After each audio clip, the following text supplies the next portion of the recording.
Hello friends. आप सभी का स्वागत है मेरे अपने चैनल अंकित कॉमर्स में।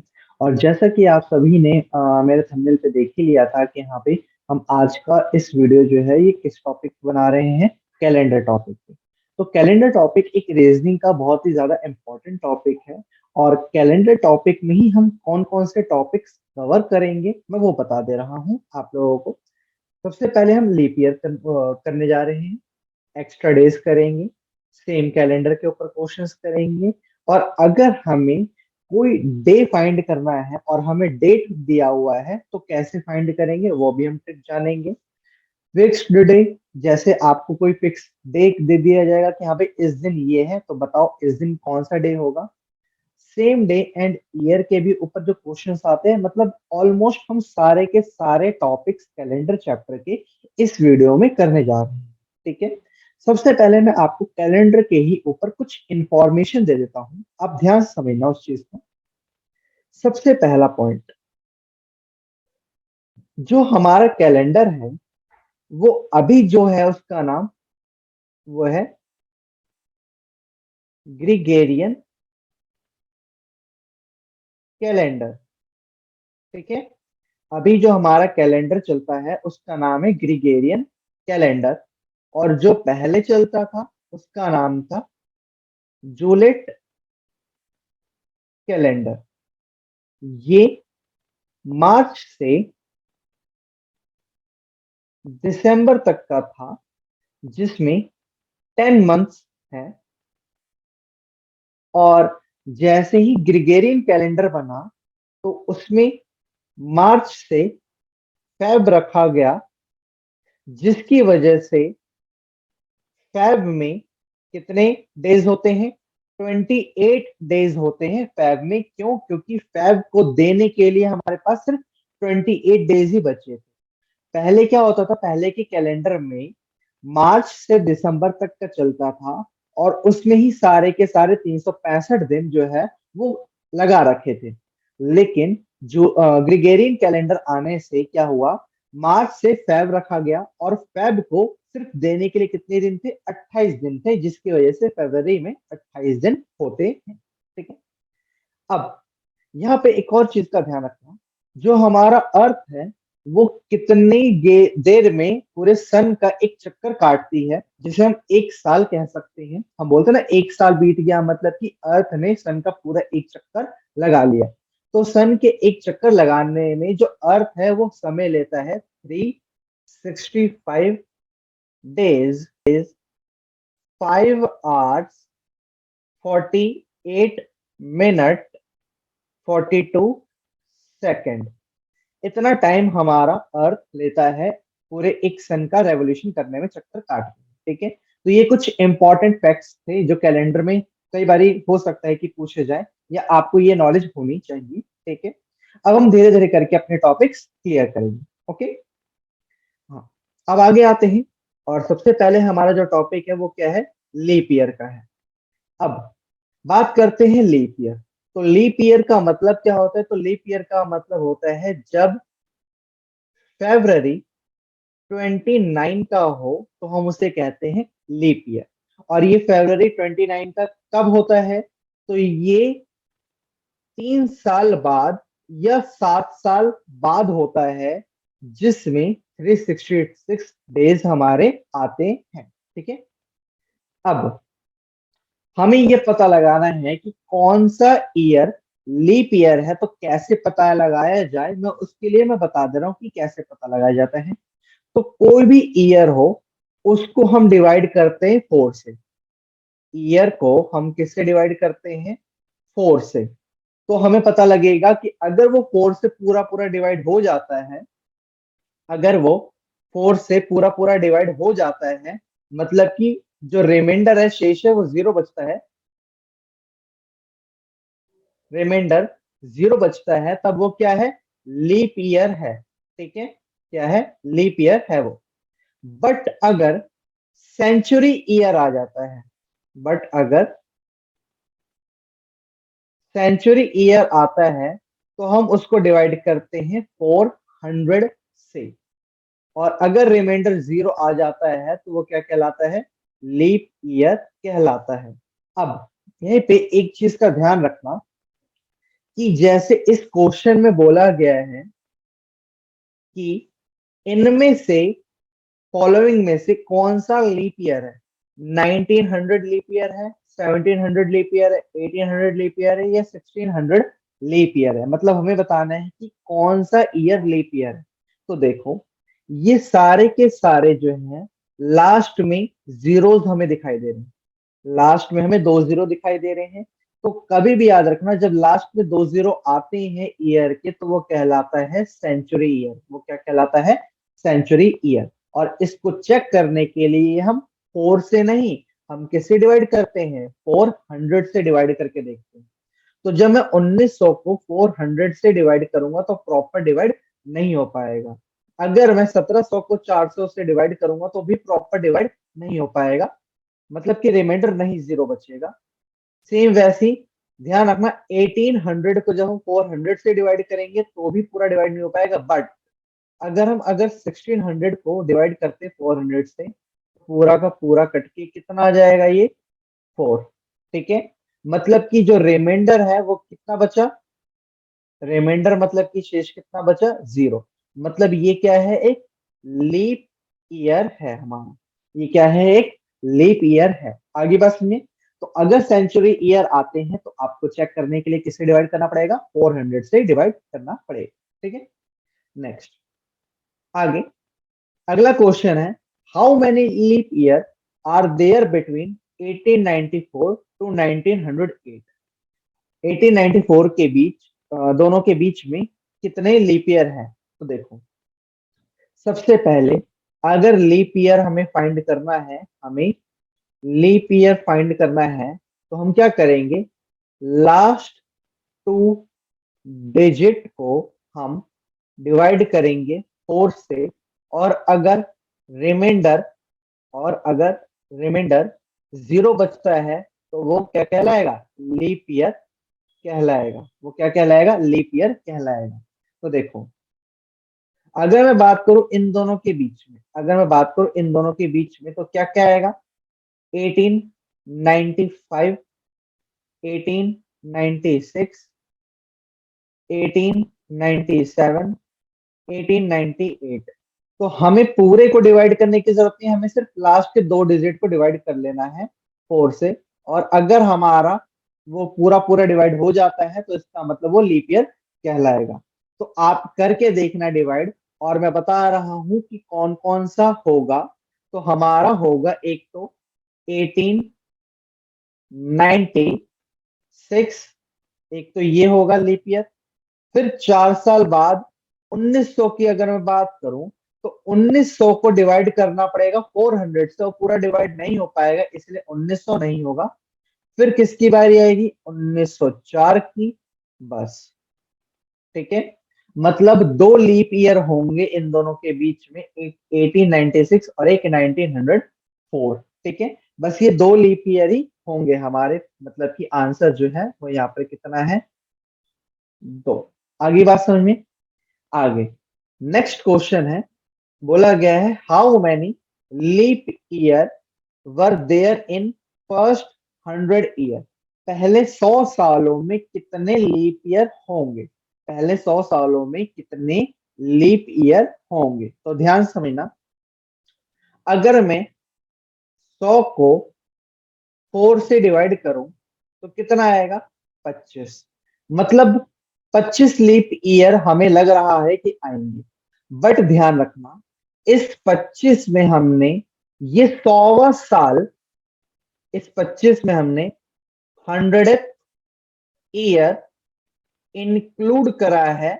बट अगर मैं 100th ईयर की बात करूं तो वो तो सेंचुरी ईयर हो गया। भाई 100th ईयर जो है वो क्या है? एक सेंचुरी ईयर है। लास्ट में दो जीरो दिखाई दे रहे हैं, और अगर लास्ट में दो जीरो होते हैं मतलब कि सेंचुरी ईयर होता है, तो उसको चेक करने के लिए हम फोर से नहीं 400 से डिवाइड करते हैं। जिसकी वजह से ये जो है 100th ईयर, ये हमारा लीप ईयर नहीं है। इसका मतलब 25 में से हमें वन को माइनस करना पड़ेगा, मतलब कि 24 लीप ईयर पहले 100 सालों में होंगे। आगे बात सुनिए, आगे बोला गया है पहले 400 सालों में। ठीक है, तो यहाँ पर आंसर था हमारा 24। यहाँ पर पहले 4 सालों में पूछा गया, तो देखो 100 साल में कितने लीप ईयर होते हैं, तो 100 साल में 24 होते हैं। तो 400 सालों में कितना होगा, तो 400 सालों में 96 होगा। बट हमें अब क्या करना है, 400 ईयर वाले को भी मानना है। ये होगा, क्यों होगा, क्योंकि 400 ईयर एक क्या है, सेंचुरी ईयर है, और 400 को अगर हम 400 से डिवाइड करेंगे तो जाहिर सी बात है पूरा पूरा डिवाइड होगा ही होगा। इसलिए हम यहाँ पे 1 प्लस करेंगे तो कितने आएंगे यहाँ पे लीप ईयर, 97। मतलब यहाँ पर जो आंसर रहेगा वो कितना रहेगा, 97 आंसर हमारा यहाँ पे रहेगा। क्लियर है बात। मतलब हमें ध्यान रखना है कि जब हम सेंचुरी ईयर को काउंट कर रहे हैं तो सेंचुरी ईयर वाले सिर्फ उसी में हमें 400 से डिवाइड करना पड़ेगा और चेक करना पड़ेगा कि वो पूरा पूरा डिवाइड हो रहा है या नहीं हो रहा। बस आपको सेंचुरी ईयर का ध्यान रखना है। ओके, नेक्स्ट अगले टॉपिक पे आते हैं जिसका नाम है एक्स्ट्रा डेज। अब हम बात करते हैं एक्स्ट्रा डेज की। जैसे मैंने यहाँ पे लिख रखा है कि एक जनरल ईयर होता है और एक लीप ईयर होता है। जनरल ईयर में 365 डेज होते हैं और लीप ईयर में 366 डेज होते हैं, जैसा आप लोग जानते हैं। 52 वीक्स, अगर मैं मान लो मैं वीक्स में कन्वर्ट करना चाहूं, और आप जानते हो कि एक वीक में कितने डेज होते हैं, 7 डेज होते हैं। ठीक है, एक हफ्ते में कितने दिन होते हैं, 7 दिन होते हैं। ठीक है, अब अगर मैं 365 को 60 से डिवाइड करूंगा तो 52 आंसर आएगा और एक बच जाएगा रिमाइंडर। तो वो जो एक बच गया रिमाइंडर वही कहलाता है हमारा एक्स्ट्रा या ऑड डे। ठीक है, और 366 को अगर हम 7 से डिवाइड करेंगे तो 52 वीक्स तो होंगे होंगे, लेकिन अब की बार एक्स्ट्रा कितना निकलेगा, 2 निकलेगा, मतलब कि रिमाइंडर निकलेगा 2। आगे बात सुनिए। अब जैसे इसमें क्वेश्चन में बोला गया है कि यहाँ पर how many extra day in 100 years, 100 सालों में कितने एक्स्ट्रा डे होंगे। अब समझना, तो सबसे पहले हम 100 सालों में देखेंगे कि कितने जनरल ईयर होते हैं, और फिर हम देखेंगे कि कितने लीप ईयर होते हैं। पहले हम क्या देखेंगे कि कितने जनरल ईयर होते हैं, और फिर क्या देखेंगे कितने लीप ईयर होते हैं। तो जनरल ईयर जैसा मैंने अभी अभी बताया था यहाँ पर कि यहाँ पर लीप ईयर 100 सालों में 24 होते हैं। लीप ईयर यहाँ पे कितने होते हैं, 24 होते हैं। तो बाकी का जो बच गया 76 वो क्या होगा, जनरल ईयर। जनरल ईयर में कितना एक्स्ट्रा डे है, तो वहां पर एक एक्स्ट्रा डे है, एक एक्स्ट्रा डे है। और यहाँ पे लीप ईयर में कितना है, 2 है। मतलब यहाँ पे 76 और यहाँ पर कितना होगा, 48। जब दोनों को प्लस कर देंगे तो यहाँ पर कितना बनेगा, 8 6 14, 1 7 और 4 11 और 2 12।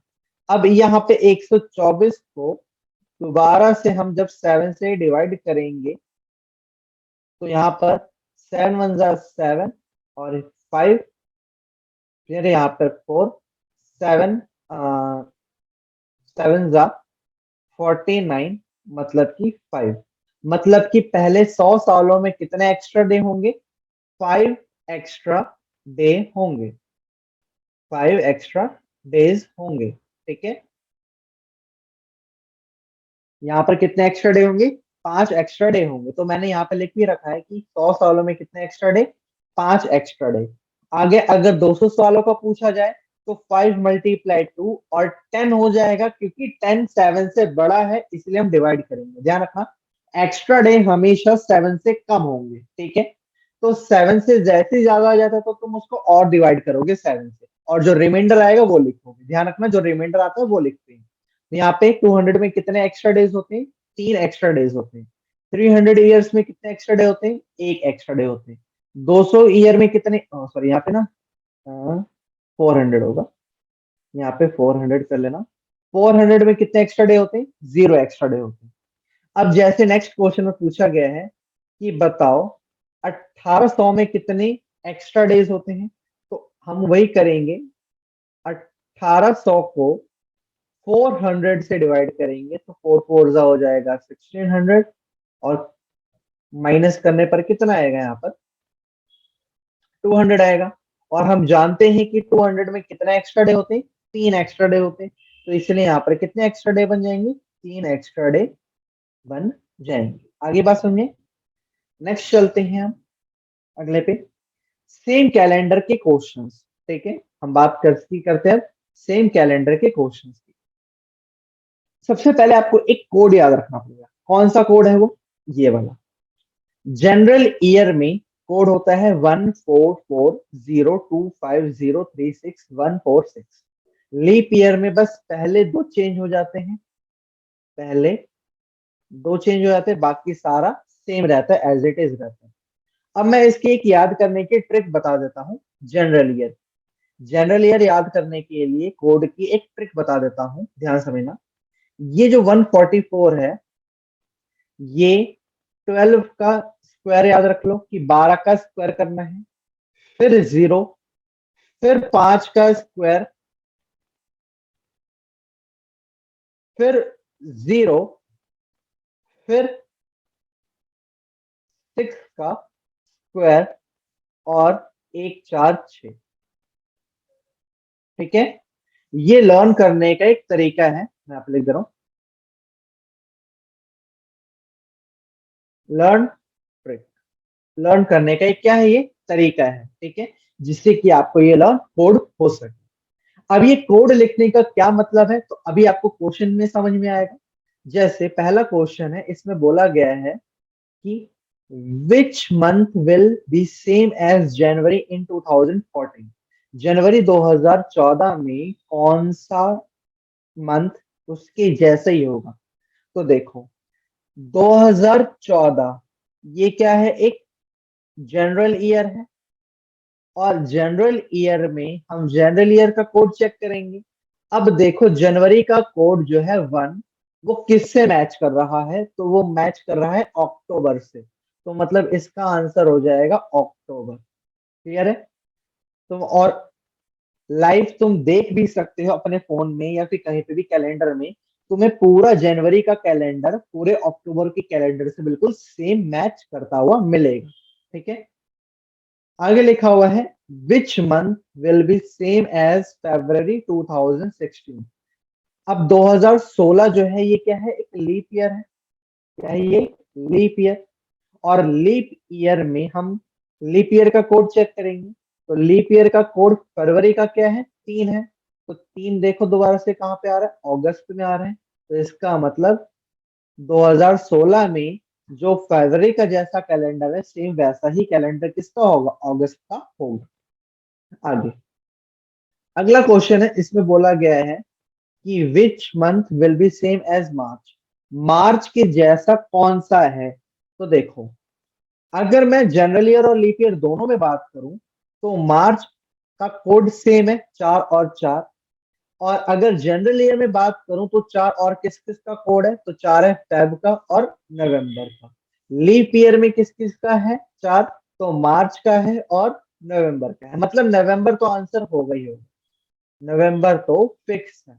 अब यहाँ पर अलग से लिखा हुआ नहीं है कि लीप ईयर है या जनरल ईयर है, तो इसका मतलब यहाँ पर नवंबर और फेब दोनों होगा। ठीक है, नवंबर और फेब यहाँ पर आंसर दोनों ही होंगे। आगे बात सुनिए, नेक्स्ट चलते हैं, find day by given date.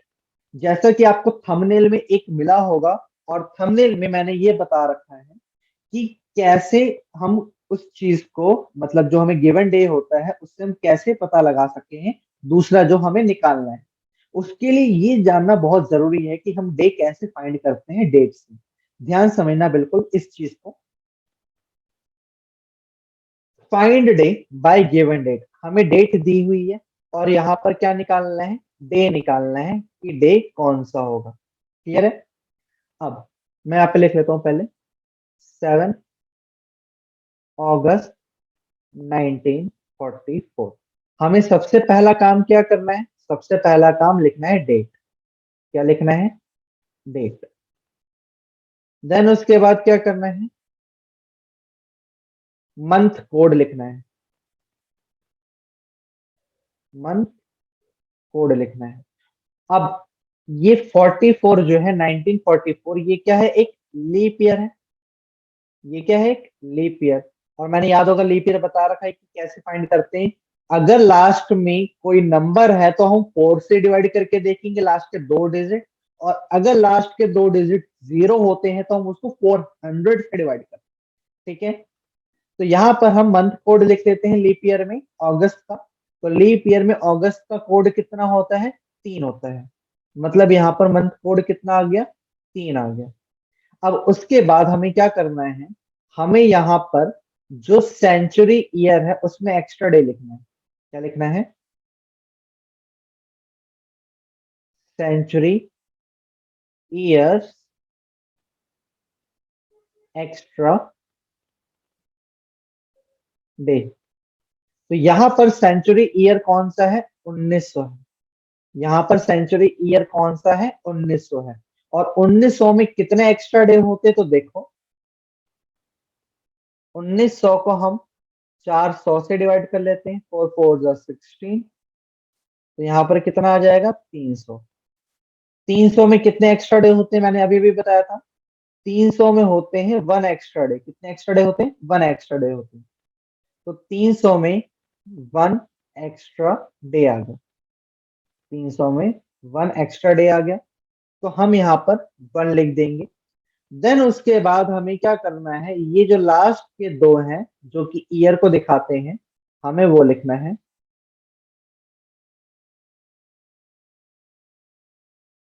2 minute.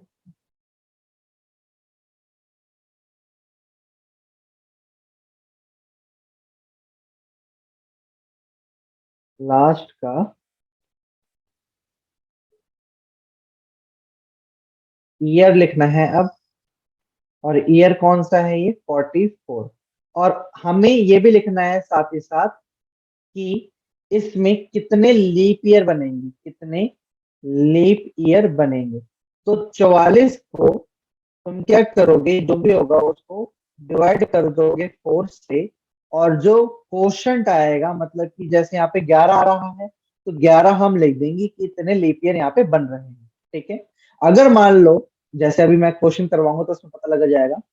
अब लास्ट में हमें क्या करना है, इन सबको प्लस कर लेना है। तो 7 3 10 और एक 11, और 11 22, और ये हो गया 66। अब ये 66 को हमें क्या करना है, दोबारा से 7 से डिवाइड करना है। 7 9 63। और कितना आ जाएगा, 3 आ जाएगा। अब हमें ये 3 का ध्यान रखना है।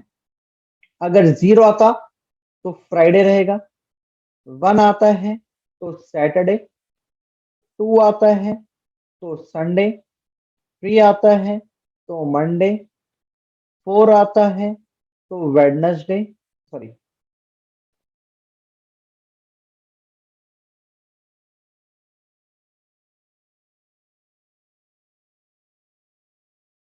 ट्यूसडे, 5 आता है तो वेडनेसडे, 6 आता है तो थर्सडे। ये बात आपको ध्यान रखना है कि जो रिमाइंडर आएगा उसके हिसाब से यहाँ पे चलेगा। तो यहाँ पे 3 आ रहा है, इसीलिए यहाँ पर क्या होगा, मंडे। ठीक है।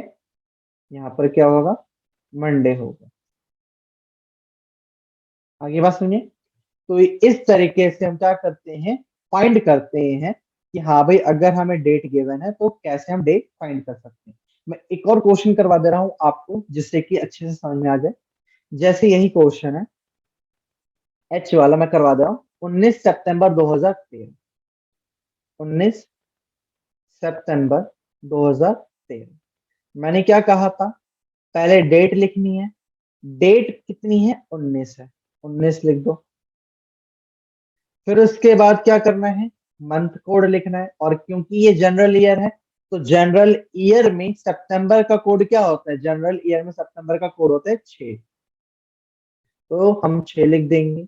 फिर यहाँ पर सेंचुरी ईयर कितना है, तो सेंचुरी ईयर है 2000। सेंचुरी ईयर कितना है, 2000 है।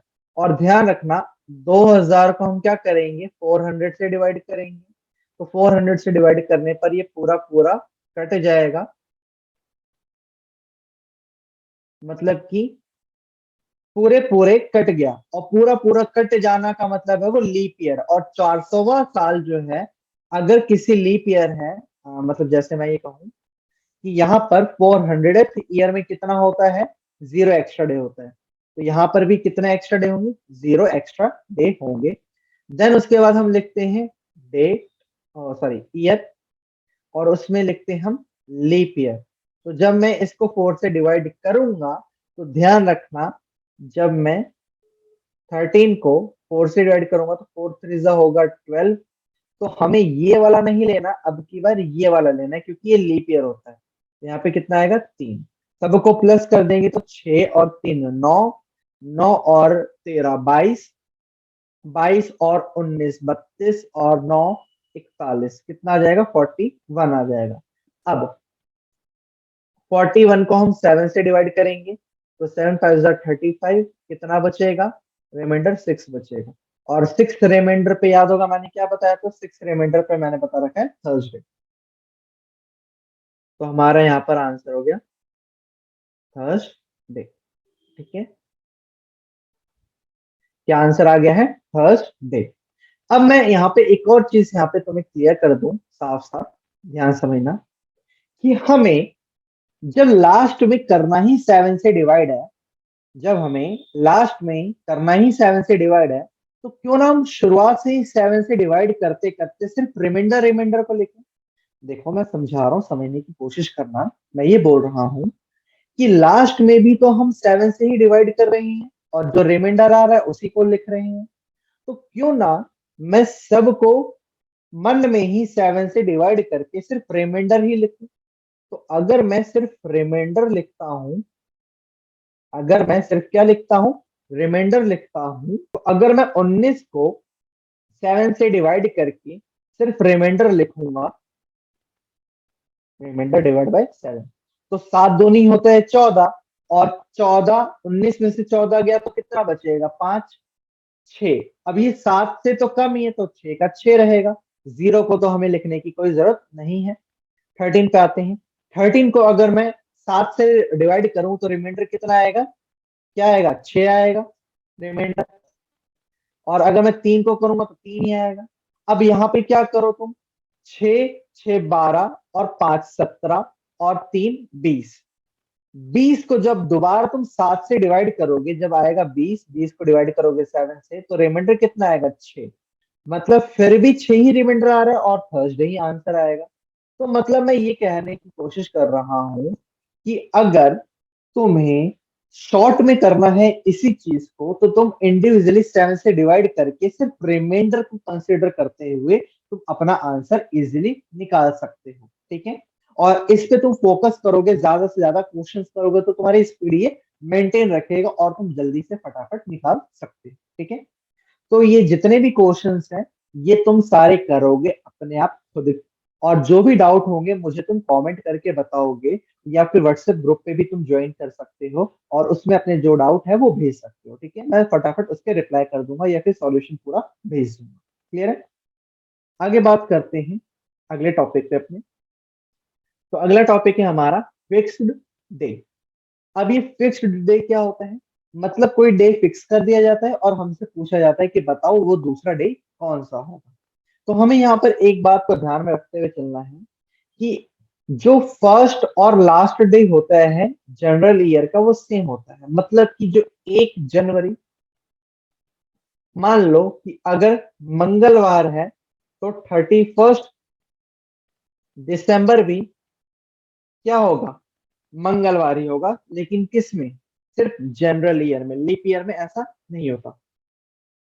अब जनरल ईयर की अगर मैं बात करूं, तो 1 डे प्लस हो जाता है। मतलब कहने का मतलब ये है कि 1 जनवरी 2013 अगर मंडे है,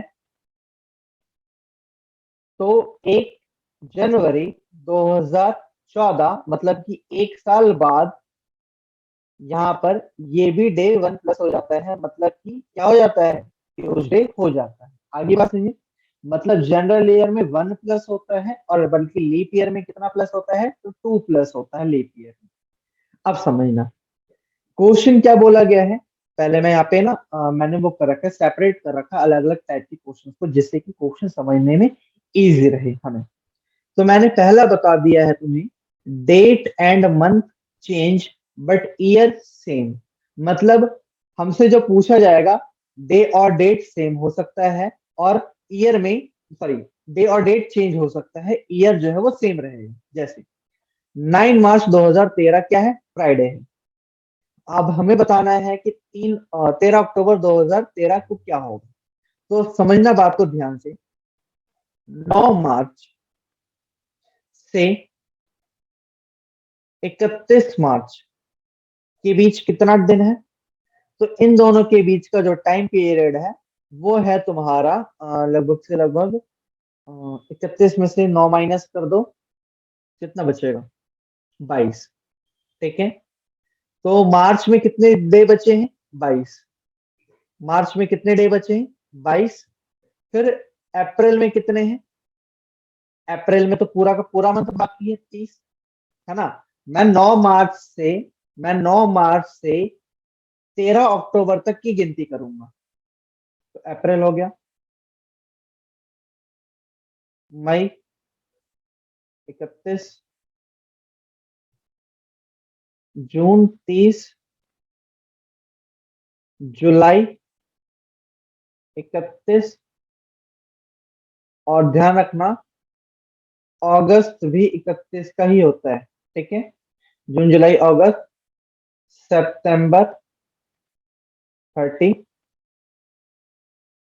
अक्टूबर, अक्टूबर में हमें 13 तक जाना है, इसलिए हम यहाँ पे 13 लिखेंगे।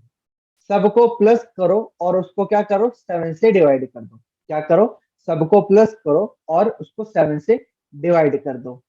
अब यहाँ पे प्लस करते हैं, तो बाय 2 और एक 3 और एक 4 और एक 5 और 3 8,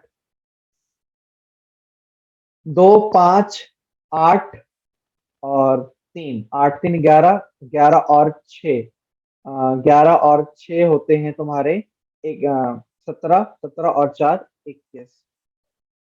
अब इसको करेंगे डिवाइड, तो यहाँ पर रिमाइंडर से मतलब है, ध्यान रखना हमें किससे मतलब है, रिमाइंडर से मतलब है। तो रिमाइंडर कितना आएगा यहाँ पर, 7 या 21, 7, 1। रिमाइंडर कितना बचा, 1। मतलब कि हम फ्राइडे में 1 प्लस कर देंगे तो क्या आ जाएगा, सैटरडे। मतलब इस दिन क्या होगा, सैटरडे होगा। इस दिन क्या होगा, सैटरडे होगा। क्लियर है। अब एक और चीज का ध्यान रखना, इसको हम दूसरे मेथड से भी कर सकते हैं। मैंने लास्ट में भी 7 से डिवाइड करा और रिमाइंडर नहीं लिखा, तो क्यों ना शुरुआत में ही हम 7 से डिवाइड करते जाएं और रिमाइंडर लिखते जाएं। तो अगर मैं इसको शुरुआत में ही 7 से डिवाइड करके रिमाइंडर लिख दूं, तो शुरुआत से डिवाइड करने में रिमाइंडर जो आएगा यहाँ पर वो 1 आएगा। ठीक है, ध्यान रखना मैं रिमाइंडर को ही कंसिडर कर रहा हूँ, क्योंकि मेरे को मतलब ही रिमाइंडर से ही है। यहाँ पर भी करेंगे 30 को जब 7 से डिवाइड, तो कितना आएगा रिमाइंडर, तो कितना आएगा रिमाइंडर, 2 आएगा। 31 को करेंगे तो 3 आएगा, 30 को करेंगे तो 2 आएगा, 31 को करेंगे तो 3 आएगा, फिर 31 को 3, फिर 30 को 2, फिर यहाँ पर 7 को जब 13 को जब हम 7 से करेंगे तो क्या आएगा, 6। अब जहां जहां 7 बन रहा है उसको काट दो, 3, 2 5 और 2 7, क्योंकि कट के पूरा रिमाइंडर जो है 0 कर देगा। आगे 6 और 1 7, 3 और 3 6, और यहां से 2, 3 3 6 और 2 8, 8 को दोबारा 7 से डिवाइड करोगे तो रिमाइंडर कितना आएगा, 1 ही आएगा। और रिमाइंडर 1 पे हम 1 प्लस कर देंगे तो क्या आएगा, सैटरडे ही आएगा।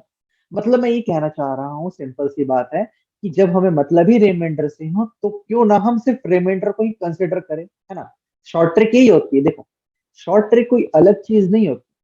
शॉर्ट ट्रिक बस दिमाग का खेल होता है, तुम दिमाग में उस चीज को, कैलकुलेशन को कैसे इजी कर सकते हो और कैसे उसको छोटा से छोटा कर सकते हो। क्लियर है। अब हम बात करते हैं जब ईयर भी चेंज हो जाएगा, जैसे यहाँ पे 2013 है और हमसे 2015 का पूछ लिया जाए तो कैसे करना है, तो समझना। 7 मार्च 2013 को अगर मंगलवार है, तो 7 मार्च 2014 को क्या होगा, मैंने अभी अभी यहाँ पे बताया है कि 1 डे प्लस हो जाता है किसमें, जनरल ईयर में। 2013 के 2014 के एक जनरल ईयर है, तो हम यहाँ पे प्लस करेंगे तो यहाँ पे क्या हो जाएगा, बुधवार हो जाएगा, वेडनेसडे। 7 मार्च 2015 को क्या होगा, तो एक दोबारा से प्लस कर दो, तो यहाँ पर कितना हो जाएगा, थर्सडे हो जाएगा।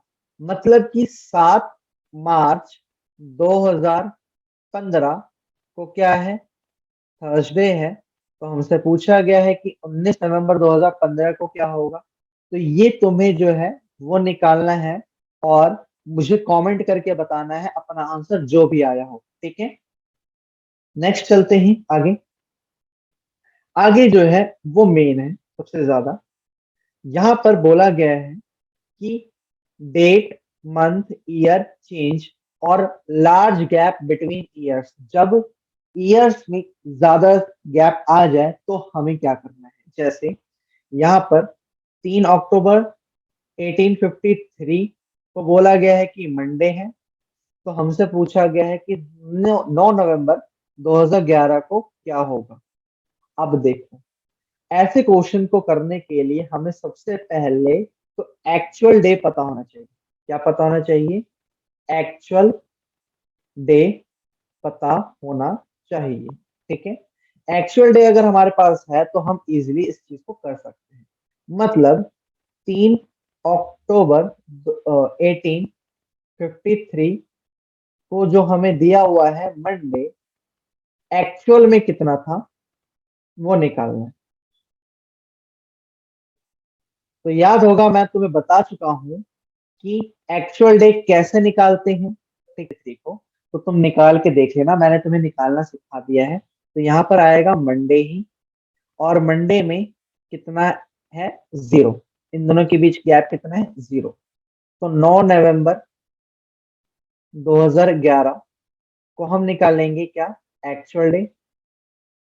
तो एक्चुअल डे 9 नवंबर 2011 को निकालेंगे, और उसमें ही क्या करेंगे, हम 0 प्लस करेंगे। जैसे देखो, 9 में कितने एक्स्ट्रा, 7, 2, 9। मैं यहाँ पे डेट मतलब निकाल ले रहा हूँ कि हाँ भाई क्या होगा। तो 2 और 4 और 11, 2000 में 0 एक्स्ट्रा डे। 11 को 7 से भाग करेंगे, 4। फिर 11 में कितने लीप ईयर होते हैं, 4 से डिवाइड करने पर 2 आएगा। 4 और 2 6, और 4 10, और 2 12, 5। रिमाइंडर 5 आएगा, और 5 पे क्या होता है, 5 पे होता है वेडनेसडे। तो इसका मतलब एक्चुअल डे वेडनेसडे है, और यहाँ पर 0 प्लस कर देंगे तो भी क्या आएगा, वेडनेसडे ही आएगा। मतलब हमारा आंसर जो है वो क्या रहेगा, वेडनेसडे रहेगा। तुम्हें ऐसे ही कुछ ये जो क्वेश्चंस है ये सारे, ये तुम्हें करने हैं, और जो भी तुम्हारे आंसर्स होंगे वो मुझे क्या करना है, कमेंट करके बताना है। क्लियर है। आगे लास्ट हमारा टॉपिक है सेम डे एंड ईयर की बात करते हैं। सेम डे एंड ईयर की बात करते हैं। तो तुम्हें एक बात याद रखना है, फॉर सेम डे की अगर हम बात करें, तो अगर जो भी हमें ईयर गिवन है उसके बाद हम देखेंगे कि वो मतलब वो कितने लीप ईयर बाद आ रहा है। तो अगर वो 1 साल बाद आ रहा है लीप ईयर के, तो जनवरी फरवरी का मंथ है तो 6 प्लस होगा, और rest of the all month होगा तो मार्च या दिसंबर, मार्च से दिसंबर तक का कोई भी हो तो 6 होगा। फिर 6 11 11 5 5 6, इसका मैं बताऊंगा अभी करना क्या है क्वेश्चन लेके। देखो, जैसे इस क्वेश्चन में लिखा हुआ है, if Ramesh celebrated his birthday on 17 April 2005 which was Sunday. 17 अप्रैल 2005 को वो अपना बर्थडे मनाता है जो कि संडे है। तो हमें बताना है कि रमेश अपना बर्थडे दोबारा संडे को कब मना पाएगा। मतलब कि डेट जो है उसी डेट पे संडे पड़े, उसी डेट पे क्या पड़े, संडे पड़े, हमें वो निकालना है। तो देखो ध्यान से समझना, हम 17 अप्रैल 2005 की बात कर रहे हैं। 2005 से पहले लीप ईयर कब आया होगा, तो 2004 में आया होगा लीप ईयर। और 2005 इससे कितना ज्यादा है, 1 साल ज्यादा है, तो हम 1 साल वाला देखेंगे। क्या देखेंगे, 1 साल वाला देखेंगे। और क्योंकि यहाँ पे बात किसकी करी गई है, अप्रैल की करी गई है, तो अप्रैल जो है वो तुम्हारा किस में आता है, रेस्ट ऑफ ऑल मंथ में आता है, मतलब कि हम कितना प्लस करेंगे 6। तो हम 2005 में 6 प्लस कर देंगे तो कितना आ जाएगा 17 अप्रैल 2011 को वो अपना बर्थडे दोबारा से क्या मनाएगा, संडे को मना पाएगा। ठीक है। अब जैसे यहाँ पे दिया हुआ है सेम ईयर के लिए, हाँ एक और चीज ध्यान रखना, अगर 29 फरवरी, सिर्फ एक एक्सेप्शन है 29 फरवरी, 29 फरवरी का सेम डे जो है 28 साल बाद आता है। जैसे 29 फरवरी 2016 को अगर संडे है तो दोबारा 29 फरवरी को संडे कब पड़ेगा, तो 28 साल बाद होगा। ठीक है, ये एक्सेप्शन है, बस एक ध्यान रखना। सेम ईयर की अगर मैं बात करूं, पूरे ईयर का ही कैलेंडर सेम हो, तो हम उसके लिए 6 11 11 28 याद रखेंगे। जैसे ये क्वेश्चन है, इसमें बोला गया है कि 2006 के जैसा ही कैलेंडर, जैसा 2006 का सेम कैलेंडर था वैसे ही कब होगा, तो 2006 से पहले लीप ईयर कब था, 2004 में था लीप ईयर, मतलब 2 साल पहले था। तो 2 साल के लिए हम क्या करते हैं, 11 प्लस करते हैं, तो हम इसमें 11 प्लस कर देंगे तो हमारा कितना आ जाएगा 2017। 2017 और 2006 का कैलेंडर जो है वो बिल्कुल क्या रहेगा, सेम रहेगा। ठीक है, तुम ये तो चेक भी कर सकते हो, मैं ऐसे नहीं बोल रहा, तुम चेक भी कर सकते हो फोन वगैरह में। ठीक है, आगे ये तुम्हें कुछ क्वेश्चन जो है ये खुद करने हैं, वो सेम डे वाले ही हैं, और ये करना, और जो भी डाउट होंगे वो मुझे कमेंट करके बताना, आंसर भी कमेंट करके बताना जरूर। ठीक है, बस इस वीडियो में इतना ही आज के लिए। और आप सब मुझे यूट्यूब पे तो सब्सक्राइब कर ही लेना मेरा चैनल, ताकि आपको बहुत सारी इंफॉर्मेशन जो है, बहुत सारी चीज़ों की अलग अलग सब्जेक्ट की मिल सके। और फेसबुक पेज पे भी आप मेरे आ सकते हो, ज्वाइन कर सकते हो, फेसबुक पेज का भी आपको लिंक डिस्क्रिप्शन में मिल जाएगा। इंस्टाग्राम ट्विटर वगैरह सब पे आप मुझे फॉलो कर सकते हैं। और साथ ही साथ मुझे व्हाट्सएप पे आप अगर कोई भी डाउट हो आपका किसी भी चीज फील्ड में, किसी भी चीज में, तो आप मुझे इस नंबर पे व्हाट्सएप कर सकते हैं। और आप मेरा टेलीग्राम ज्वाइन भी कर लेना, टेलीग्राम चैनल, जिससे कि आपको बहुत सारे लिंक्स पीडीएफ वगैरह आपको मिल सके। ठीक है, okay, thank you, bye bye.